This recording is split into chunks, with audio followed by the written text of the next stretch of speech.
Want to transform ordinary things into something extraordinary or without breaking the bank? Then this video is perfect for you. And the fun part is, all you need is a simple piece of paper. No painting skill, no Mod Podge, and no varnish required for the glossy finish. Let's start the process. Today's guest is Deco paper. With this Deco paper, you can create so many beautiful decorations. Now I'll show you how to use it step by step. I took a mud pot for decoration. I had already applied gesso on it earlier. Now I'll cut out the designs I wanna use from the Deco paper. I'm just cutting out the leaf designs for now. Now what I'm about to make is the most important part of today's video.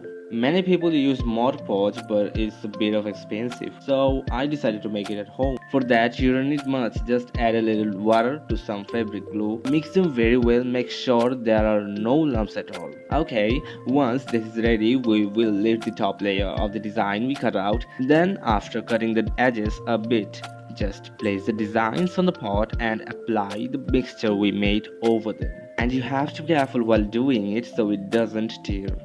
And the top layer I peel off from the Deco paper can be used to smooth out the surface on top. This time I won't cut the borders. I wanna see if they stay visible or fade away. Wait, what did I just do?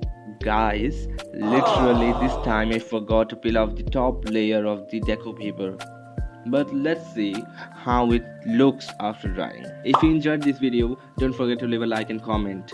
And make sure to subscribe to the channel. Your support gives me the motivation to create even better content in the future. Without your support, small creators like us often feel really demotivated. So even a little support from you means a lot to us. Alright, enough talking. Now I'm going to add the flowers design. I mean, it had leaves but no flowers feels incomplete, right? And since there are flowers, why not add a cute little bee too? So I did. Our piece is now complete. I finished decorating it, so I'll leave it out to dry, though a few areas are already feeling dry to the touch. Next I'm gonna make a pen holder. Stay tuned. You won't need much. Just grab a container like this. You need to apply a layer of gesso on it, then paint it white. After the color dries well, you can start this work. Now I won't cut different designs separately. I'll just cut one design to a specific size and stick it on. Just like before, I peel off the top layer first. After that, I'll trace it over the surface. It's turning out a bit of uneven, so when you do it, make sure to smooth it out gently, pull it a little tighter, and it will be fine. Then once it's traced, I'll peel it off and gently dry it using tissue paper. And after it dries, I'll add another layer on the top as varnish. See? 2 in 1. Now both of our pieces are complete, even though the pen holder is a bit of small.